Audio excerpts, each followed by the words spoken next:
आजकल बच्चा लोग बिना शादी किए पैदा कर लेता है लोग बच्चा को, और फिर ले जाके किसी कूड़ेदान में डाल देता है लोग। अब उस बच्चे ने तो कोई गुनाह नहीं किया ना। अभी आप भोजपुरी में, आपकी भोजपुरी भी काफ़ी अच्छी है, तो भोजपुरी में आप गाना भी गाते होंगे, तो एक गाना हमारे दर्शकों के लिए हो जाए। हो तोहरा से नेह लगा के हम पागल हो गईनी, जिंदगी के हर एक धड़कन में हम तुह के बसा लिहली, चाहे कुछ हो कहे जमाना दिल तो हार हो गइल। दुर्भाग्य से जब हम 10+2 के स्टूडेंट थे ना, 7वीं से 12वीं, उसमें भी हमारा सेपरेट क्लास चलता था। मतलब हमारा स्कूल जो था MP इंटर कॉलेज बॉयज़ अलग और MP इंटर कॉलेज गर्ल्स अलग। यानी आपको पहले से ही अलग रखा गया था, इसीलिए कहीं यही तो कारण नहीं है आपके सन्यासी जीवन में आने का। और एक तो और बड़ी विडंबना, हम लोग सोचे थे कि विश्वविद्यालय में जाएंगे तो को क्लास करने का मौका मिलेगा, वहाँ भी सेपरेट। उस समय हमारे दौर में बीकॉम फैकल्टी में लड़कों का क्लास अलग होता था, लड़कियों का अलग होता था। मुझे वैवाहिक जीवन में कोई रुचि नहीं है और मेरा उधर जाने की कोई योजना नहीं है, लेकिन ये सारा 2017 में आके ख्याल चूर हो गया। एक लड़की बहुत प्यार करती थी, ऐसा उसने एहसास कराया, ऐसा केवल एहसास कराया। मतलब बातचीत होती थी। शुरुआती बात हमारी केवल 1 हफ्ते की रही होगी, केवल 1 हफ्ते की, और उसने अपने फैमिली के बहुत सारे अपने कजन्स के साथ मुझे अप्रोच किया, तो समझने की कोशिश मैंने किया। लेकिन अगले 1 महीने के अंदर ही मुझे पता चला कि उनका ये ना हैबिचुअल एटीट्यूड था कि वो साल में 2 बार 3 बार लोगों को इंटरैक्ट करती थी और उनको ये प्रपोज़ करती थी, और फिर अगले साल अगले महीने कोई दूसरे को वो पसंद करती थी। तो दुर्भाग्य है कि इस दौर में स्थिर प्यार, एक निष्ठ प्रेम करने वाला साथी मिल जाए, ये बहुत दुर्लभ बात है। किसी को किसी के जीवन से ना आंतरिक लगाव नहीं है, ऊपरी सतह पर सब आनंद ले रहे हैं। नमस्कार, उत्कर्ष पत्रिका देख रहे हैं आप, मैं हूं आपके साथ आदित्य त्रिपाठी। व्यक्ति विशेष कार्यक्रम में आज हम जिस शख्स से आपको रूबरू कराने जा रहे हैं, उसको अक्सर आप लोगों ने अपने बीच में देखा होगा। वो कहीं भी लोगों के बीच में अचानक से आ जाते हैं, कभी बस में, कभी ट्रेन में, कभी कहीं पे भी, और अक्सर वो सोशल मीडिया पर काफ़ी एक्टिव भी रहते हैं। जी हाँ, उस शख्स से आप लोग कई बार परिचित भी होंगे, उन्हें जानते भी होंगे अच्छे से। तो हम मिलाने जा रहे हैं आपको राम शंकर दास उर्फ डिजिटल बाबा से। बाबा जी, बहुत बहुत स्वागत है हमारे चैनल में। आपको भी बहुत बहुत साधुवाद कि आपने हमें बुलाया और बात करने के लिए एक अवसर दिया। मैं चाहता हूं कि सबसे पहले आपको एक छोटा सा भजन सुना दूं, 2 लाइन, और फिर अपने बारे में बात करेंगे, जो आपका सवाल होगा उस पर बात करेंगे। लगन तुमसे लगा बैठे, जो होगा देखा जाएगा, तुम्हें अपना बना बैठे, जो होगा देखा जाएगा, जो होगा देखा जाएगा, जो होगा देखा जाएगा। लगन तुमसे लगा बैठे, लगन तुमसे लगा बैठे, जो होगा देखा जाएगा। कभी दुनिया से डरते थे कि छुप छुप याद करते थे, कभी दुनिया से डरते थे कि छुप छुप याद करते थे, कि छुप छुप याद करते थे, कि छुप छुप याद करते थे। लो अब पर्दा हटा बैठे, जो होगा देखा जाएगा। लगन तुमसे लगा बैठे, जो होगा देखा जाएगा। बहुत ही प्यारा आपने जो सुनाया सॉन्ग। अब अपनी शिक्षा के बारे में और थोड़ा सा अपने फैमिली के बारे में बताइए। हमारी जो शिक्षा हुई है वो 6ठी तक गांव में हुई है। गांव मतलब देवरिया ज़िले का एक गांव है खजुरी भट्ट, वहीं पर हमारी शिक्षा हुई है। और 7वीं से हमारी पढ़ाई गोरखपुर में हुई। गोरखपुर में एक बहुत ही फेमस लोकेशन है गोलघर, उसके अंदर ही एक स्कूल है inter college, Maharana Pratap inter college, जहाँ पर हमने 7वीं से 12वीं तक की शिक्षा ली और फिर आगे की पढ़ाई बीकॉम गोरखपुर विश्वविद्यालय से मैंने किया। अच्छी बात ये रही कि कक्षा 9वीं में हम जब आए तो एनसीसी कैडेट के तौर पर हम एनसीसी ज्वाइन किए, और मेरे ज़िंदगी के विकास में एनसीसी कैडेट वाली जो भूमिका है उसका बहुत असर रहा, क्योंकि वहीं से धीरे धीरे भीतर ये बात आई कि समाज से जुड़ करके समाज के लिए कुछ करने की कोशिश हर व्यक्ति को करते रहनी चाहिए। तो ये एनसीसी से ही उसके बाद देश हित के लिए, समाज के लिए जो आप लगने की बात कर रहे हैं, तो आखिर एक शख्स जो इतनी पढ़ाई भी कर चुका है, एडुकेटेड, और कई सारे आजकल देखने में भी आते हैं, कई साधु संत जो होते हैं वो भी काफ़ी एजुकेटेड होते हैं, तो आखिर आपका ये जो साधु बनने का कब आपको लगा कि मुझे भी सन्यासी जीवन अपनाना चाहिए? कभी हमको साधु बनने का ख्याल नहीं आया था। मतलब मैं तो अभिनेता बनना चाह रहा था जी। मेरे दौर में जब हम यहाँ पर पढ़ते थे वो समय 2008 तक का रहा, और उस समय हम थिएटर करते थे, सब लोग जानते थे, शहर के जो भी जर्नलिस्ट थे, सोशल एक्टिविस्ट थे, साहित्यकार थे, सबसे मतलब उस समय मैं रूबरू था। तो मेरा बस एक ही सपना था कि अच्छा सा एक्टिंग करके अपनी प्रैक्टिस अच्छे कर लें और फिर बॉम्बे जाके हम भी वो जो सैटेलाइट के सितारे होते ना उसमें शामिल हो जाएं। पर ना 19 साल ख़त्म हुआ, 20वें में मैं एंट्री लिया, और उसी दौरान मुझे एक दोस्त मिले जो हमसे करीब 15 वर्ष बड़े थे।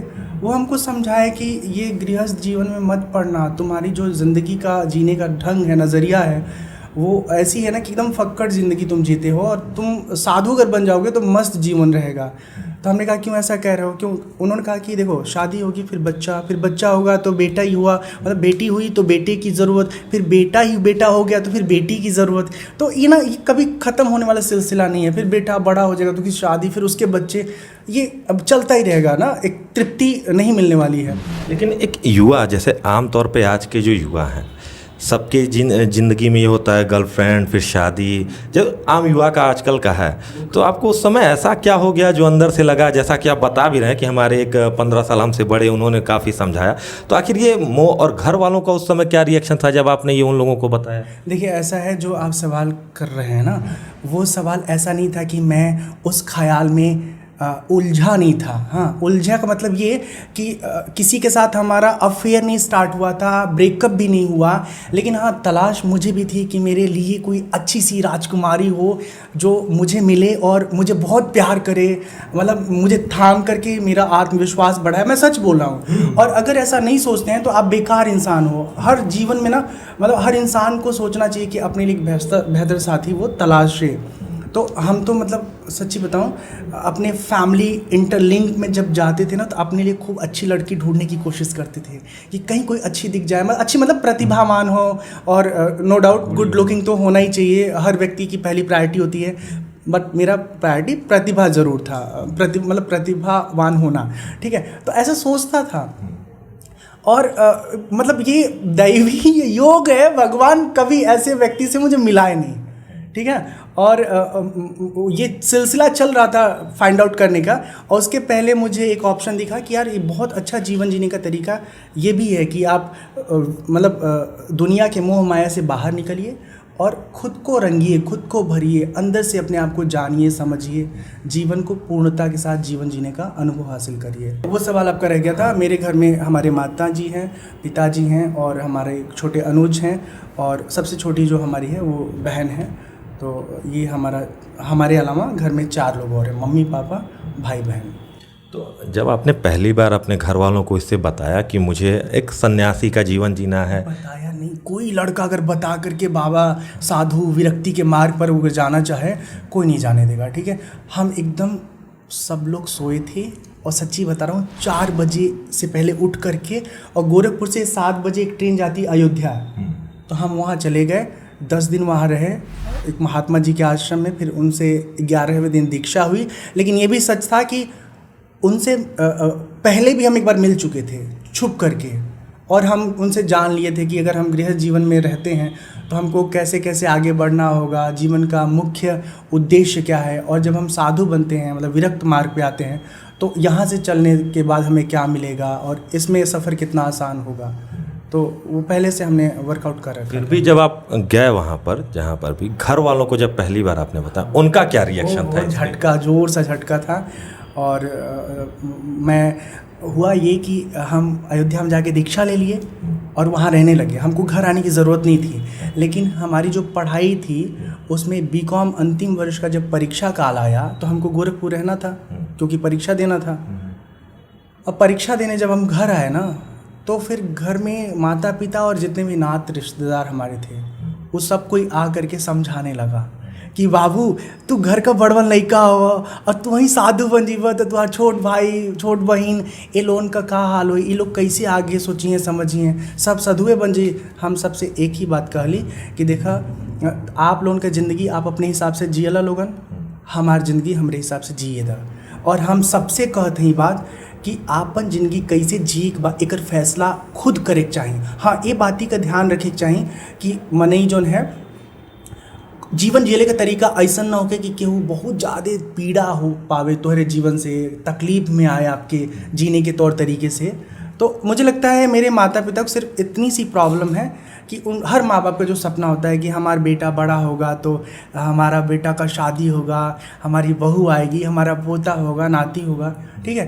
तो ये सपना हम पूरा नहीं कर पाएंगे, कभी नहीं कर पाएंगे और इस पर हम टिके रहेंगे। लेकिन ये सच है कि आप एक बेटी को क्यों जन्म देने के पीछे पड़े हो। मैं तो ये मानता हूँ कि भगवान मुझे इस काबिल बनाए कि देश भर में जहाँ कहीं कोई अनाथ बच्चा मिले, हाँ, जिसके पास कोई आलम्बन नहीं है, कोई छाया नहीं है, कोई उसको आश्रय नहीं दे रहा है, वो सब बच्चे को, चाहे बूढ़ा बच्चा चाहे बड़ा बच्चा, मतलब बूढ़ा बच्चा वो बुजुर्ग लोगों को भी तो घर से छोड़ देते हैं ना, घर पे उनको निकाल के बाहर छोड़ देते हैं। ऐसे बच्चे आजकल नालायक हो गए हैं। तो चाहे बुजुर्ग हों चाहे छोटे बच्चे अनाथ हों, आजकल बच्चा लोग बिना शादी किए पैदा कर लेता है लोग बच्चा को और फिर ले जाके किसी कूड़ेदान में डाल देता है लोग। अब उस बच्चे ने तो कोई गुनाह नहीं किया ना। तो हमें लगता है जो भी ऐसे बच्चे इस दुनिया में आ जा रहे हैं जिनका कोई नहीं है, कई बार माता पिता मर जाते हैं, आसपास पड़ोस में कोई देखने वाला नहीं होता, ऐसे बच्चों को रखना है और उनकी सेवा करनी, उनकी शिक्षा, उनकी व्यवस्था। एक बच्चे के चक्कर में फालतू में पढ़ने से कुछ नहीं मिलने वाला। और सच्ची बताऊं, ये ऐसा दौर है ना, मतलब मैं आपको इंस्पायर नहीं कर रहा हूँ कि आप बच्चे के मुँह से निकल जाइए। आप आसपास के 5 बच्चों को पाल लोगे जितने पैसे में आप एक अपने बच्चे को पालते हो, और अगर 5 बच्चे को पालोगे ना तो कोई एक उसमें लायक निकलेगा जो आपका हर पल फिक्र करेगा। और जो 1-2 आपका अपना खुद का बच्चा होगा ना, कोई गारंटी नहीं है कि बुढ़ापा में वो आपके साथ ही रहे।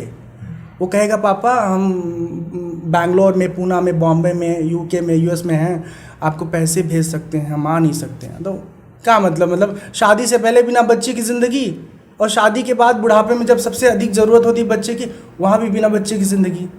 तो ये तो खुद को मतलब उलझाने वाली एक कपोल कल्पित एक मायावी दुनिया में हम खुद जा रहे हैं।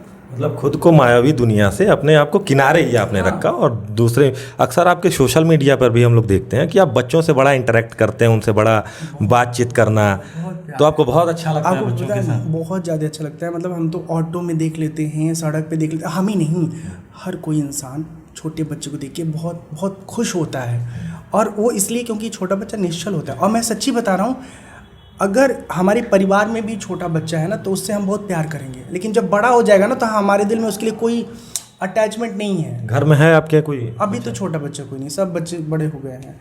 लेकिन हाँ, जब मैं अपने डिसाइपल्स के पास, फ्रेंड्स के पास जाता हूँ तो जब छोटे छोटे बच्चे आके सर दबाते हैं, तेल रखते हैं, पैर दबाते हैं ना, गुदगुदी करते हैं, बदन पे आके लौट जाते हैं, बहुत मज़ा आता है। अभी आप भोजपुरी में, आपकी भोजपुरी भी काफ़ी अच्छी है, तो भोजपुरी में आप गाना भी गाते होंगे, तो एक गाना हमारे दर्शकों के लिए हो जाए। हो तोहरा से नेह लगा के हम पागल हो गईनी, जिंदगी के हर एक धड़कन में हम तुह के बसा लिहली, चाहे कुछ हो कहे जमाना दिल तो हार हो गइल, तो हर मुखवा के मुस्कनिया हमार जान ले गइल, तो हर मुखवा के मुस्कनिया हमार जान ले गइल, रहिले हमहू खोवल आधी आधी राती, तो हर उपवा में है डूबल हमरो दूनों आँखी, तो हर मथवा के मुकुटवा हमर जान ले गइल, कुछ कईबो न कैला कान्हा तुझसे प्यार हो गइल, कुछ कईबो न कैला कान्हा तुझसे प्यार हो गइल। वाह, बहुत प्यारा। इसमें जो गाने के बोल थे कि मुस्कान ले गई, तो आपसे भी जानना चाहेंगे कोई ऐसा, जब कॉलेज लाइफ में या जब तक आप पढ़ाई करते थे कोई ऐसा था, क्योंकि मैंने देखा आपके सोशल मीडिया पे भी काफ़ी इस चीज़ को लेकर के आपसे सवाल पूछा जाता है, तो हमारे दर्शकों को बताइए, क्या वाकई आपके चेहरे का मुस्कान कोई लेके गई थी? साधु बनने से पहले तो कोई इतना करीब नहीं था या चाहे प्रभावित नहीं किया। कॉलेज गोइंग जो लाइफ होती है ना, उसमें हमारा जो जीवन था वो दुर्भाग्य से, जब हम 10+2 के स्टूडेंट थे ना, 7वीं से 12वीं, उसमें भी हमारा सेपरेट क्लास चलता था। मतलब हमारा स्कूल जो था, MP इंटर कॉलेज बॉयज़ अलग और MP इंटर कॉलेज गर्ल्स अलग। यानी आपको पहले से ही अलग रखा गया था, इसीलिए कहीं यही तो कारण नहीं है आपके सन्यासी जीवन में आने का? और एक तो और बड़ी विडंबना, हम लोग सोचे थे कि विश्वविद्यालय में जाएंगे तो को क्लास करने का मौका मिलेगा, वहाँ भी सेपरेट। उस समय हमारे दौर में बीकॉम फैकल्टी में लड़कों का क्लास अलग होता था, लड़कियों का अलग होता था। नहीं तो कहीं यही कारण तो नहीं था आपको सन्यासी जीवन में जाने का? ऐसा कारण नहीं था, फिर भी कभी कभी कोई अच्छा लगा स्कूलिंग टाइम में, लेकिन थोड़ा सा अच्छा लगना प्यार नहीं होता है। हाँ, ये अलग बात रही कि साधु बनने के बाद हमारे दिल में कुछ नहीं था, पर बहुत सारे ऐसे पड़ाव आए अलग अलग सालों में। जब मैं अलग अलग गुरुकुलों में पढ़ रहा था, तो वहाँ पर जो हमारी क्लासमेट हुआ करती थी, उनमें से कुछ लोगों ने मुझे प्रपोज किया शादी के लिए। मेरा यही क्वेश्चन था, होने वाला प्रपोज किया शादी के लिए, लेकिन हमने कहा कि मुझे वैवाहिक जीवन में कोई रुचि नहीं है और मेरा उधर जाने की कोई योजना नहीं है। लेकिन ये सारा 2017 में आके ख्याल चूर हो गया। एक लड़की बहुत प्यार करती थी, ऐसा उसने एहसास कराया, ऐसा केवल एहसास कराया। मतलब बातचीत होती थी? शुरुआती बात हमारी केवल 1 हफ्ते की रही होगी, केवल 1 हफ्ते की। और उसने अपने फैमिली के बहुत सारे अपने कजन्स के साथ मुझे अप्रोच किया कि सब लोग इनको समझाओ। हमने कहा देखो ऐसा है, आप प्यार करती हो करती रहो, मुझे कोई आपत्ति नहीं है। किसी को भी कोई पसंद आ सकता है, इसमें किसी को पसंद आ रहा है ये कोई गुनाह नहीं है, और किसी को पसंद किया जा रहा है तो कोई गुनहगार नहीं है, ठीक है। तो आपको हम अच्छे लग रहे हैं, आप हमसे मिल सकते हैं, बात कर सकते हैं, लेकिन बहुत ईमानदारी से। और हमने ये बात उनके माता पिता को भी बताया कि आपकी बिटिया हमसे बात करती हैं, आपको ये नहीं पता चलना चाहिए अननोन रिसोर्स से कि स्वामी जी और हमारी बिटिया कुछ ऐसे मिस मैनर या अमर्यादित व्यवहार कर रहे हैं एक दूसरे के साथ ना, बात ही कर रहे हैं ना। अगर आपको लगता है कि आपकी बेटी जो है को बात नहीं करना चाहिए, तो आप इन्हें समझा लो। बाकी हम तो नंबर बदलते तो दूसरे नंबर से मैसेज कर देती है, ठीक है ना। नंबर हम बदलते नहीं, मतलब ब्लॉक करते हैं, ठीक है। तो ऐसा रहा, और उस दौरान हम भी थोड़ा अंदर से ना फील किए कि शायद ज़िंदगी में इतना प्यार करने वाला दोबारा कोई मिलेगा कि नहीं मिलेगा। तो चलो, अगर किस्मत से कोई आपको प्यार करने वाला मिला है तो एक बार उसको समझने की कोशिश करो। बात समझिएगा, समझने की कोशिश। तो समझने की कोशिश मैंने किया, लेकिन अगले 1 महीने के अंदर ही मुझे पता चला कि उनका ये ना हैबिचुअल एटीट्यूड था कि वो साल में 2 बार 3 बार लोगों को इंटरैक्ट करती थी और उनको ये प्रपोज करती थी, और फिर अगले साल अगले महीने कोई दूसरे को वो पसंद करती थी। तो दुर्भाग्य है कि इस दौर में स्थिर प्यार, एक निष्ठ प्रेम करने वाला साथी मिल जाए, ये बहुत दुर्लभ बात है। मतलब साल में 3-3 ब्रेकअप और 3-3 अफेयर, 4-4 अफेयर, और इतना ही नहीं, हकीकत ये जो मुझे यंग लोग देख रहे हैं उनके हालात और उनके दोस्तों की स्थिति सबको मालूम है। एक साथ में एक लड़के को 4 गर्लफ्रेंड और एक लड़की को 4-5 बॉयफ्रेंड, इतने ज़्यादा वैकल्पिक ज़िंदगी जीने के आदी हो गए हैं कि दूसरा नहीं मिलेगा, तीसरा, 14, 5 टाइम कट जाए। किसी को किसी के जीवन से ना आंतरिक लगाव नहीं है, ऊपरी सतह पर सब आनंद ले रहे हैं। तो वो कहानी बस वो 1 महीने तक की थी। वो कॉमेडी भी इस पे बना रखे हैं ना कि पहला दूसरा प्यार है, छाई बहार है, आजा मोरे साजना, वरना चौथा भी तैयार है। तो कुछ इसी तरीके वो भी गाना है, यूं तो प्रेमी 75 हाथ हमारे, ले जा तू कर 77 इशारे, दिल मेरा मुफ्त का। तो अच्छा है। गाना भी आप बहुत अच्छा गाते हैं। थिएटर पे तो खैर हम अभी आपके आएंगे। जब आप कॉलेज लाइफ में थे तो ठीक है, आपके मान लीजिए MP भी आपका वो को एजुकेशन नहीं था, फिर यूनिवर्सिटी में भी आप गए तब भी को एजुकेशन नहीं था, लेकिन कोचिंग वगैरह जो, चूँकि आप कॉमर्स से थे, कोचिंग वगैरह करते होंगे या घर के अगल बगल कभी तो ऐसा कुछ रहा होगा पहले? कोचिंग में हमें याद है, जब मैं क्लास 10th में था तो मैथ की कोचिंग हम करने जटाशंकर चौक जाते थे। यहाँ देख ही रहे जटाशंकर चौक, तो वहाँ जो हमारे टीचर थे उनके वहाँ मौका मिलता था, तो हम थे और एक लड़की वहाँ थी। दोनों हम लोग पहले ही आ जाते, 10-15 मिनट पहले आ जाते थे, तो इधर उधर बातचीत करने के लिए ताकि हाँ। तो उसमें ना एक लड़का आ गया विलेन बन के, बोला तुम उससे बात नहीं करोगे। हमने कहा देखो ऐसा, तुमको अगर प्रॉब्लम है बातचीत से तो तुम हमें कौन होते हो समझाने वाले, तुम अगर उसके साथ कनेक्टेड हो तो उसको जाके कहो, वो तुम्हारी बात मान जाएगी, बाकी हम पे हुक्म नहीं चलाओ।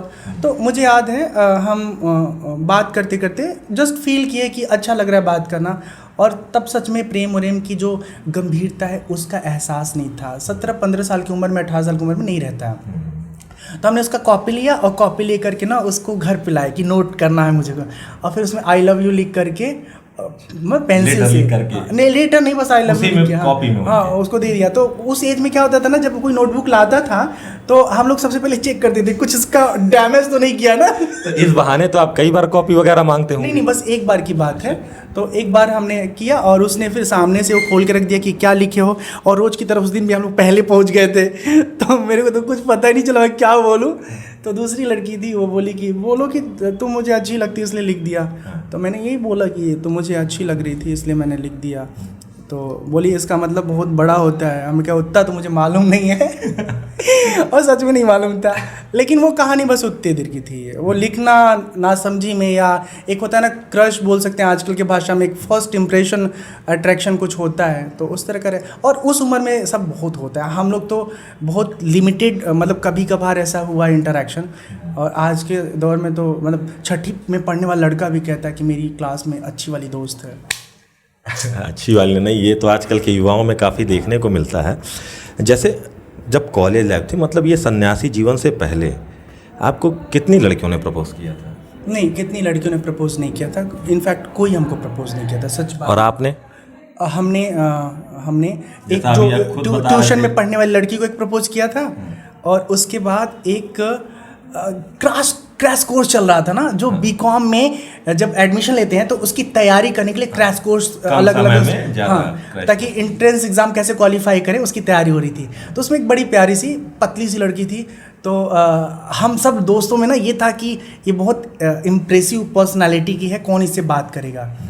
तो कोई हिम्मत नहीं कर पाया, तो मैं खुद उनके पास गया और हमने कहा कि आप हमारी दोस्त बनिएगा। तो उन्होंने हमारा परिचय पूछा, तो हमने बताया, फिर हमारी दोस्ती हो गई। और दोस्ती इतनी हुई कि हम घर पे फिर मम्मी पापा के साथ उनके मिलना जुलना हुआ। तो ये दोस्ती, फिर एक लड़की मुझे बहुत पसंद थी जब मैं सीए की तैयारी कर रहा था, सीपीटी की तैयारी। हालांकि सीपीटी का एग्ज़ाम भी मैंने दे दिया, कॉमर्स बैकग्राउंड का था, तो मैं सोचा सीए की तैयारी कर लेता हूँ। तो उस दौरान एक लड़की मुझे मिली, तो वो बहुत प्यारी थी और बहुत अच्छी थी, व्यक्तित्व की बहुत धनी थी। जब मैंने उसके बारे में जाना तो मुझे पता चला उसका कोई भाई नहीं है। तो आप समझो कि मैं किस तरह का इंसान हूँ। हमने कहा कि क्या तुम अपना भाई बनाओगी मुझे? मतलब मेरे लिए ये ज़रूरी है कि कोई भी अच्छा इंसान हो ना तो आपके ज़िंदगी में जुड़े, ज़रूरी नहीं है कि किसी पर्टिकुलर रिश्ते में ही जुड़े। क्या होता है, यंग लड़का लोग हमेशा गर्लफ्रेंड ढूंढते हैं, नहीं, आप हमेशा अच्छा इंसान ढूंढो और उसको अच्छे रिलेशन के साथ अपनी ज़िंदगी में बरकरार रखो। तो आप पता, वो उस समय की वो लड़की आज भी मैरिड है और फेसबुक पे जुड़ी है, हेलो हाय नमस्ते भैया कैसे हैं, समाचार लेना देना होता है। तो ये घटनाएं थी और उसके बाद तो कुछ मुझे याद नहीं। हाँ, जैसे आजकल के बच्चे मतलब कॉलेज लाइफ में आइए, घूमना फिरना, मूवी जाना, क्या आपकी भी लाइफ में ये सब रहा है पहले? मैं 5वीं में जब पढ़ रहा था तो पहली बार सिनेमा देखा था। और सिनेमा कौन सा था वो हमको लगता है मोहरा था, क्या मोहरा, और सुनील शेट्टी वाली, हाँ।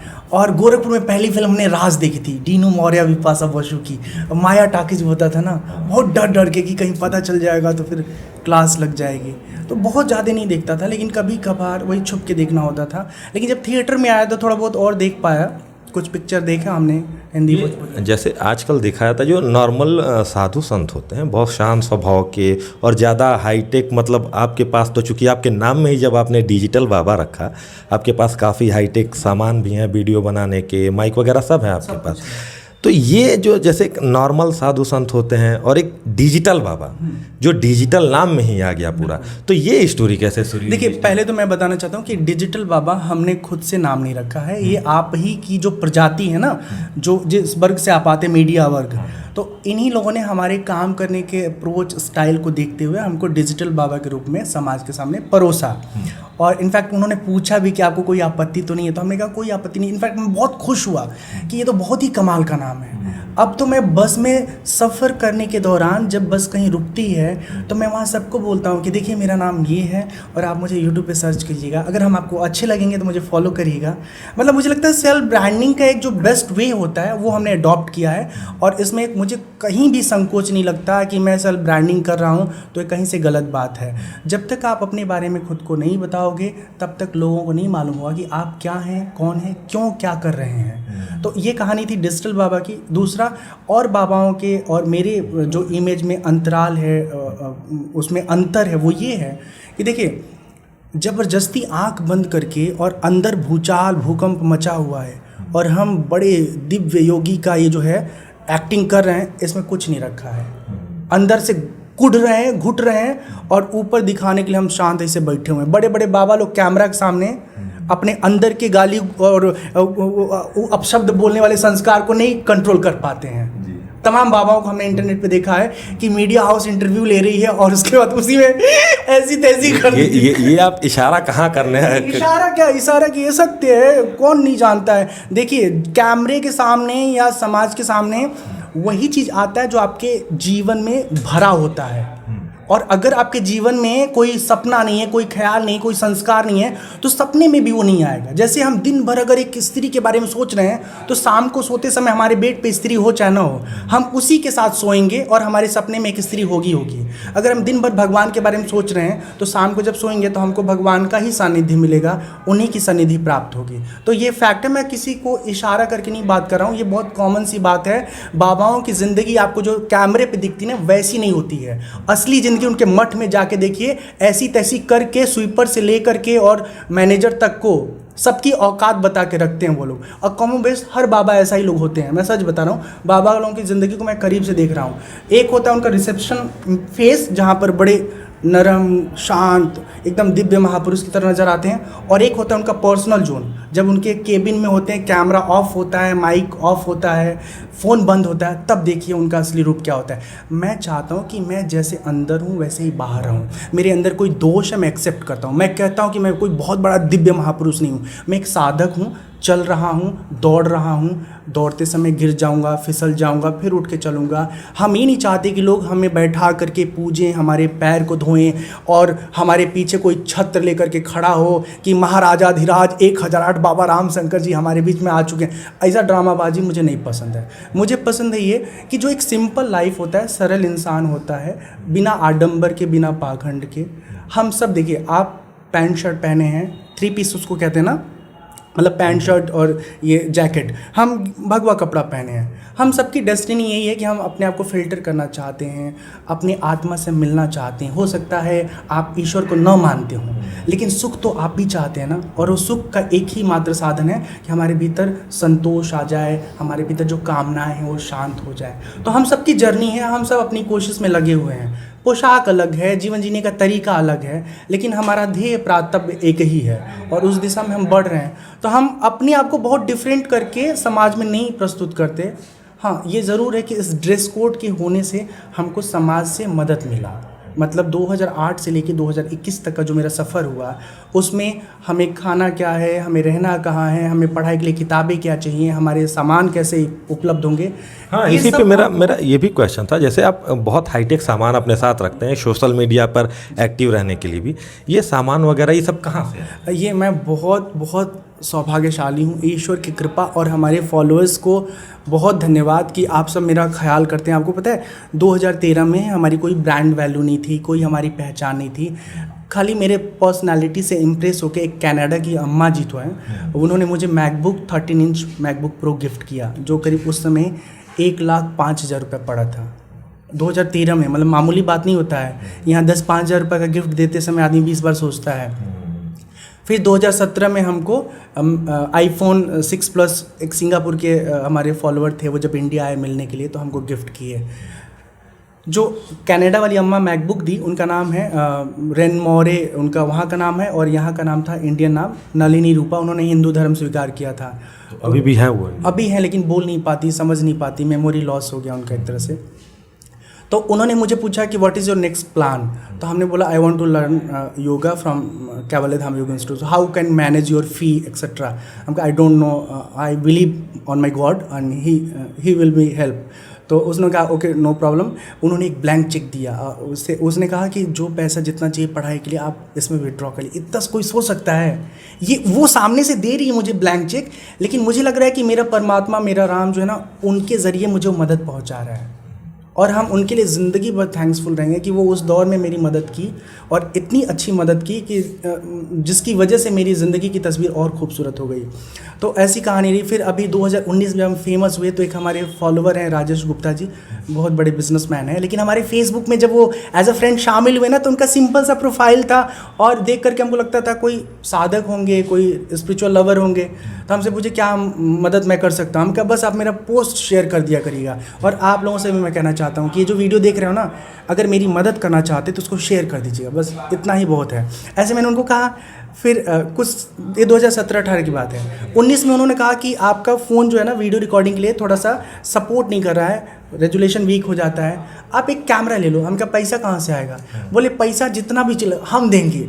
और खुद कैमरा 3 लाख, 2.5 लाख, 3.5 लाख का कैमरा फ़ोटो भेजे। फिर हमने कहा इतना हैवी कैमरा हैंडल कौन करेगा? तो हमने अपने हिसाब से फाइंड आउट किया। NX80 सोनी का 4K कैमकॉर्डर है, उसका मैंने इमेज भेजा। आप बिलीव करेंगे पूरा अमाउंट उन्होंने अपने आदमी के ज़रिए भिजवाया गोरखपुर में। हम गोरखपुर में थे कुंभ से आने के बाद, और वो पैसा भिजवाए और हम ऑर्डर किए, और फिर वो कैमरा हमारे हाथ में आया। फिर अभी रिसेंट हमने और भी बहुत सारा सामान, जूम H4n साउंड रिकॉर्डर है मेरे पास। जिस माइक में हम प्रवचन करते हैं वो 16,000 का माइक मैंने खुद अपना रखा है। जब प्रवचन करते हैं ना, तो उसका मॉनिटरिंग करने के लिए जो ईयरफोन यूज़ करते हैं ना बड़े बड़े स्टूडियो में, वो 10,000 रुपये का है सनाइज़र का, वो हमने रखा है। मतलब सारा मेरा टेक्निकल सपोर्ट इतना स्ट्रांग है कि जो मेरे आसपास देखने वाले होते हैं कितनी बाबा है कि टेक्नीशियन है। इसीलिए तो शायद आपके चाहने वालों ने ही आपका नाम इसीलिए तो शायद डिजिटल बाबा रखा। हाँ, एक क्वेश्चन, जैसा कि आप खुद बता रहे थे आप थिएटर से भी जुड़े हुए थे, तो आप कौन से एक्टर बहुत ज़्यादा पसंद है? आप किसको देख के इंस्पायर हुए कि मुझे भी जाना चाहिए, ऐसा चाहिए? एक्टिंग की दुनिया में जाने के लिए इंस्पायर तो मैं किसी से नहीं हुआ, लेकिन मुझे अजय देवगन बहुत पसंद है, और ज़िंदगी में मौका मिलेगा तो अजय आपसे हम मिलना चाहेंगे। और भगवान करे आप और काजोल हमेशा खुश रहिए। मेरी जो फिल्म है वो कौन सा अरे फूल और कांटे, बहुत बढ़िया। उन लोगों की पहली फिल्म थी ना फूल और कांटे, दोनों की शायद। खैर जो भी है, फूल और कांटे मुझे बहुत पसंद है। और उसमें एक गाना है, कौन सा गाना नहीं याद आ रहा है मेरे को, लेकिन पिक्चर मुझे बहुत पसंद आई वो। और एक्ट्रेस में कौन सी एक्ट्रेस पसंद है? काजोल ठीक लगती हैं। ऐसे आज के ज़माने में हमको आलिया भट्ट भी पसंद है। हाँ, आलिया ठीक लगती हैं। कंगना रनौत को भी मैं बहुत पसंद करता हूँ, और कंगना बहुत अच्छा काम करी है इस देश के लिए, समाज के लिए। तो कंगना को हम सैल्यूट करते हैं, क्योंकि इंडस्ट्री में सब कॉमर्शियल एक्टर एक्ट्रेस हैं। कंगना ऐसी शख्सियत है जो कल्चरल मूवमेंट को लेकर के बुलंदी से अपनी बात कहती है, और इतना हिम्मत इंडस्ट्री में रहते हुए कोई एक्ट्रेस कर ले, इसके लिए यकीनन उनको सैल्यूट करने की ज़रूरत है। सैल्यूट करनी। जाते जाते अंत में आपसे ये जानना चाहेंगे, जैसे आप भी कभी किसी पॉलिटिकल पार्टी को ज्वाइन करेंगे, कौन सी पार्टी आपको पसंद है? देखिए मैं बताऊं, मैं व्यक्तिगत तौर पर जो भी राष्ट्र के लिए काम करेंगे उनको हम पसंद करते हैं, और वर्तमान समय में बिना किसी लीपापोती के, साफ तौर पर मैं बताऊं, मुझे बिना किसी लीपापोती के मैं साफ बताऊं, हम बीजेपी को समर्थन देते हैं। लेकिन बीजेपी को समर्थन इस शर्त पे देते हैं कि यदि कैंडिडेट कायदे का है, काबिलियत वाला है, तो मैं उसके साथ खड़ा हूँ। लेकिन अगर उन्होंने कैंडिडेट सही नहीं चुना है तो फिर हम उनको नहीं पसंद करेंगे।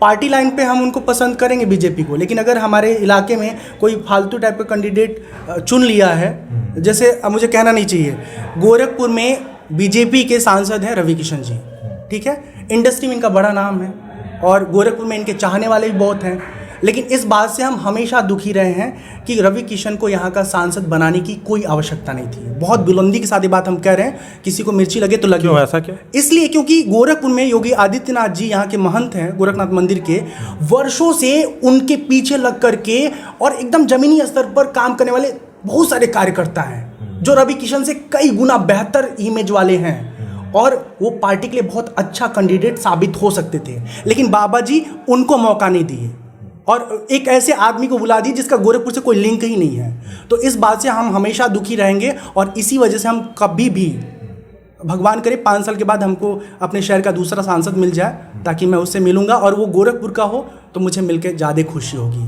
तो ये बात मैं पूरे देश के पार्टी के अंदर काम करने वाले जो लोग निर्णायक होते हैं ना, उनसे मैं कहना चाहता हूँ कि आप ये पैरासूट से क्यों लाते हो भैया? आपको पूरा खून पसीना बहा बहा करके जमीनी स्तर का कार्यकर्ता जीवन भर सींचता है, आपको पुष्पित पल्लवित करता है और जब राजभोग लेने का मौका आता है तो आप दूसरे को थमा देते हैं।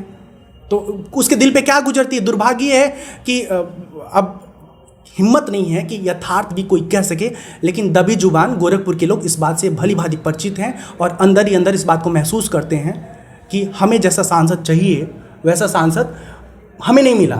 ऐसा मतलब मेंटल आदमी की शमशान घाट पे उद्घाटन हो रहा था। किसका? वो इलेक्ट्रॉनिक चिता, वहाँ पे पूरा घाट बना हुआ था। हाँ, और वहाँ पे घाट भी है। तो बाबा जी का चेला रवि किशन कह रहा है, यहाँ जी मरी वो हर हरा स्वर्गे जाई। अरे राम राम, इतना ट्रेजिडिकल मोमेंट को इस तरह से डिस्क्राइब करना, ड्रामा बनाना, ये साइको है और कुछ नहीं है। कोई भी कॉमन सेंस का व्यक्ति होगा ना, हर जगह ड्रामा ह्यूमर नहीं अच्छा लगता है। कुछ खास जगह पर ह्यूमर पसंद है, हम सब ह्यूमर पसंद करते हैं, लेकिन कम हम सही जगह पर सही अगर बात आपको करना नहीं आता है तो इसका मतलब आप समझदार नहीं है। आप बहक जाने में कुछ भी कह दीजिए, सुना दीजिए। और बाबा जी ही हंस रहे थे, खूब मजे ले रहे थे। बाबा जी हंस नहीं रहे थे, अपने किस्मत को कोस रहे थे, कैसा आदमी ने चुना मैंने। आपको अगर गोरखपुर से मौका दिया जाए आपको, तो क्या चुनाव लड़ेंगे? नहीं, देखिए मैं इसमें एक बात कहना चाहता हूँ। व्यक्तिगत तौर पर हम कभी राजनीति में आने के लिए दिलचस्पी नहीं रखते, ठीक है, लेकिन अगर मुझे इस काबिल समझा गया कि हाँ ये व्यक्ति पात्र है और इसे इस क्षेत्र में ला करके जो इसका क्षेत्र है स्पिरिचुअल फील्ड, उसमें कुछ किया जा सकता है, तो भविष्य में हम कभी भी कुछ करने के लिए सोचेंगे। दोनों में फ़र्क है। एक, जब आप खुद पॉलिटिक्स में आगे बढ़ना चाहते हो तो आपका कोई सिद्धांत नहीं होता, आप एनी हाउ आप काट छाट करके ऊपर पहुंचना चाहते हैं। लेकिन जब आप डिज़र्व करते हैं, जैसे मैं तुलना नहीं कर रहा हूँ, इस देश के राष्ट्रपति जो सबसे बेहतरीन हुए वो APJ अब्दुल कलाम जी हुए, तो वो राष्ट्रपति बने नहीं, उनको बनाया गया। तो किसी भी व्यक्ति में अगर पात्रता है, वो रामशंकर हों, आप हों, दूसरे हों, तीसरे हों, अगर वो डिज़र्व करते हैं और समाज उनको चुनता है तो मुझे लगता है उनको एक्सेप्ट करके और अपना कंट्रीब्यूशन देना चाहिए। और जब खुद आप पीछे पड़े रहते हैं ना, तो फिर कुछ आप करते नहीं हो, खाली राजनीति करते हो। अच्छा, अगर बीजेपी के अलावा किसी पार्टी से आपको टिकट मिले तो? नहीं, कभी नहीं। मुलायम सिंह की पार्टी है, मुझे बहुत गुस्सा आता है। ये मुलायम सिंह हिंदू होकर के, कृष्णवंशी होकर के और राम भक्तों पे गोली चलवाए हैं, इनको कभी इस बात के लिए माफ़ किया जाएगा? कभी नहीं माफ़ किया जाएगा। भले आप यादव जी लोग भले यादव जी जो हैं मुलायम जी के समर्थक हमारे इस बात से दुखी हो जाएं, लेकिन याद रखिए मुलायम सिंह जी ने जो किया है ना, इसका फल जीवन भर सपा पार्टी भोगेगी, ठीक है। कभी कोई नहीं भूलेगा कि जिस तरह से आपने वहाँ पर नरसंहार कराया हिंदुओं का, तो उसके लिए कभी आपको माफ़ नहीं किया जाएगा। मतलब आप बीजेपी के अलावा और किसी पार्टी से चुनाव नहीं लड़ेंगे? अगर कोई थर्ड पार्टी आती है ना जो ऐसा घोषणा कर दे कि हम अपने कैंडिडेट को ऐसा चुनेंगे जिसके ऊपर एक भी दाग ना हो, एक भी केस ना हो, एक भी गुंडा मवाली पार्टी में ना हो, तो हम वो पार्टी का भले टिकट नहीं लेंगे, हम कैंडिडेट नहीं बनेंगे, हम प्रचार करेंगे, ऐसे पोस्टर चिपकाएंगे गांव-गांव। मतलब चुनाव लड़ेंगे तो केवल बीजेपी से? नहीं, बीजेपी से हमारा ऐसा आंतरिक कोई राग नहीं है, लेकिन इस वक्त बीजेपी देश हित में, राष्ट्र हित में काम कर रही है। इसलिए मैंने पहले भी कहा कि बीजेपी की आइडियोलॉजी पसंद है, बीजेपी के सारे नेता हमको नहीं पसंद है। मैं कहना चाहता हूं नेताओं में आपको चाहे पुराने चाहे आज के सबसे ज़्यादा प्रिय कौन है आप? सबसे अच्छे, देखिए हम कभी बहुत करीब से छोटे थे, मिल नहीं पाए, अटल बिहारी वाजपेयी जी, उनका जो संवाद शैली है, भाषण है, व्यक्तित्व है, बहुत सुंदर है। हम निजी व्यक्तित्व के बारे में विश्लेषण नहीं कर रहे हैं, लेकिन जो उनका बाह्य व्यक्तित्व था बहुत सुंदर था। और अपने देश के मोदी जी भी बहुत अच्छा काम कर रहे हैं, बट कभी कभी ना ये बहुत अतिशयोक्ति कर जाते हैं बोली में, जैसे हर जगह आके ज्ञान देने लगते हैं। अब परीक्षा में बच्चे तैयारी कर रहे हैं, उसमें प्रधानमंत्री की कोई भूमिका नहीं है। प्रधानमंत्री का भूमिका इसमें है कि कैसे बच्चों को पास होने के बाद रोजगार दें, लेकिन कहेंगे परीक्षा का दौर है, चिंता मत करिए, हाँ धैर्य धारण करके, परीक्षाएं तो बार बार होती रहेंगी, क्या ज़रूरत है इस तरह की बात करने की। हाँ, बच्चों को सब मालूम है कि कैसे परीक्षा देना है। आप इतना कृपा करके करिए मोदी जी कि बच्चे जब पास हो ना तो एक बड़ी सी वैकेंसी लेके आइए और पास हुए बच्चों को उसमें रोजगार मिले, समझे आप। तो मोदी जी आप मुझे पसंद हैं, बहुत मेरे फेवरेट हैं, लेकिन कभी कभी आप इतना फेंक देते हैं ना कि खून जल जाता है, दिल फट जाता है, मन करता है कि क्या करूं आपका। लेकिन वही बात है कि वो लगाव है आपसे, आपकी 100 चीज़ें में 1-2 चीज़ें खराब लगती, तो इसलिए हम एक्सेप्ट करते हैं आपको। तो ये थे हमारे साथ डिजिटल बाबा, जो हर मुद्दे पर बहुत खुल के, बहुत प्रखर होकर के हर मुद्दे पर अपनी बात को इन्होंने रखा। एक हम भोजपुरी का भजन सुनाते हैं। हाँ एकदम, अभी मैं जाते जाते भी आपसे वो सुनने वाला था, लेकिन अभी आप। शिव के स्वरूप गुरु गोरखनाथ हमें, जाने जग सारा अनाथन के नाथ हमें, सारे जगवा के कैले अजोर अजोर गोरख बाबा, सारे जगवा के कैले अजोर अजोर गोरख बाबा। घूमत घूमत बाबा एही ठैया अइले, नदिया किनारे बाबा दुनिया रमौले कैले, अलख जगाई के भोर हो भोर बाबा गोरख कैले, अलख जगाई के भोर हो भोर गोरख बाबा। बहुत प्यारा भजन आपने गाया। और एक अंतिम में आपसे, चूँकि आप, मैंने देखा है आप फिल्मी गाने भी बहुत गाते हैं, तो एक जो भी आपको पसंद हो वो जाते जाते हमारे दर्शकों के लिए हो जाए। ऐ काश कहीं ऐसा होता कि 2 दिल होते सीने में, एक टूट भी जाता, ऐसे वैसे कैसे भी एक टूट भी जाता, इश्क में तो तकलीफ ना होती, जीने में तकलीफ ना होती, जीने में। ऐ काश कहीं ऐसा होता कि 2 दिल होते सीने में। मतलब देखिए सच्ची बात है, मैं सोचता हूँ कि भगवान ने आँख 2 दिया, नाक के छेद 2 दिए, कान 2 दिए, दांत भी ऊपर नीचे का दे दिया, हाँ मतलब कितना कुछ दिया, और दिल अकेला दे दिया, बेचारा फेल हो जाता है। तो मतलब एक फेल हो चुका है। फेल नहीं हुआ, लेकिन फेल कभी भी हो सकता है, ऐसा थोड़े ना। ट्रेन का इंजन फेल हो जाता है, ट्रक का गियर फेल हो जाता है, ब्रेक इसलिए बैकअप के तौर पर 2 रखने की कोशिश। 2 दिल चाहिए था, लेकिन अब क्या करें, ऐसा नहीं संभव है। और देखिए मैं आपको साफ बताऊं, मैं एक साधक हूं, मैं कोई सिद्ध इंसान नहीं हूं, न कोई मैं सिद्ध कोई बहुत दिव्य व्यक्ति हूं। सफ़र पे चल रहे हैं, फिर वही बात मैं कहूँगा कि चलने की जो कोशिश है मेरी बहुत ईमानदारी से बनी हुई है। कई बार ऐसा होता है कि दुनिया के आकर्षण में हम ना जब जाते हैं, देखते हैं, तो मेरा भी मन होता है कि अरे ये तो बड़ा बढ़िया ज़िंदगी है, छोड़ो छाड़ो मस्त। लेकिन फिर अंदर का विवेक कहता है बेटा इसमें फंसना नहीं है, इधर से निकलो जल्दी जल्दी जल्दी जल्दी। तो अभी मेरी स्थिति क्या है, इधर वैराग्य की दुनिया, इधर राग की दुनिया है। और जब सफ़र में होते ना तो दोनों 2 किनारे हैं, हाँ, और वो एक इधर खींचता है, एक इधर खींचता है। और अभी उसी कश्मकश में मैं चल रहा हूँ, मंदिरों में जाता हूँ, देवालय में जाता हूँ, एक ही प्रार्थना करता हूँ, हे प्रभु ये जो एकल जीवन है ना, इसका आजीवन बेदाग निर्वाह करा दीजिएगा। नहीं, जैसे आपने बात बढ़ाई दी है, तो मैं भी इसी पे पूछ लूँगा आपसे कि क्या कभी ऐसा हो सकता है कि फिर से आप अपने जीवन में, अगर कोई लड़की, जैसा आप बता रहे थे कि कोई गुणवान और उस तरीके कोई मिल जाती है, हाँ, तो क्या आप शादी करेंगे? हाँ कर लेंगे ना, ऐसा कौन सा शादी करना पाप कहाँ लिखा गया है। गोस्वामी तुलसीदास विवाह किए थे, रामकृष्ण मतलब भगवान रामचंद्र जी विवाह किए थे, रामकृष्ण परमहंस जी की खुद धर्मपत्नी शारदा मैया थी, ठीक है ना।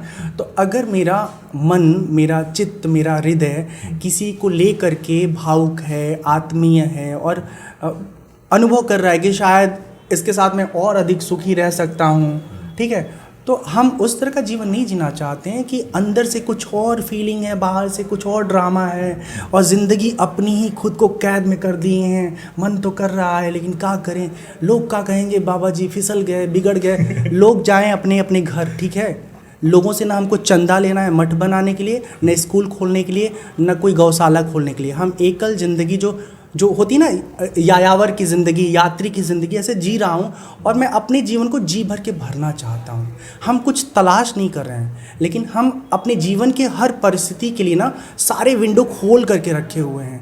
हम नहीं चाहते कि जब हम मरे तो मेरे दिल में एक कसक रह जाए कि अरे ये चीज़ कैसे छूट गया जीवन से ना, कैसे अधूरा रह गया। अगर मेरा मन, देखिए मैं अभी पूरी तरह से वैराग से भरा हूँ, जब तक वैराग में हूँ तब तक वैरागी हूँ। अगर राग आ जाए तो ज़बरदस्ती वैरागी बनने की जो कोशिश है ना, वो फालतू वाला काम है, और वो आदमी खुद को नहीं, भगवान को भी नहीं, पूरे समाज को धोखा देता है। तो ये थे हमारे साथ डिजिटल बाबा, जिन्होंने हर मुद्दे पर बेबाक राय रखी अपनी।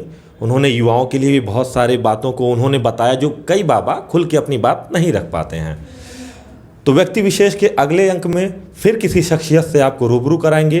तब तक के लिए नमस्कार।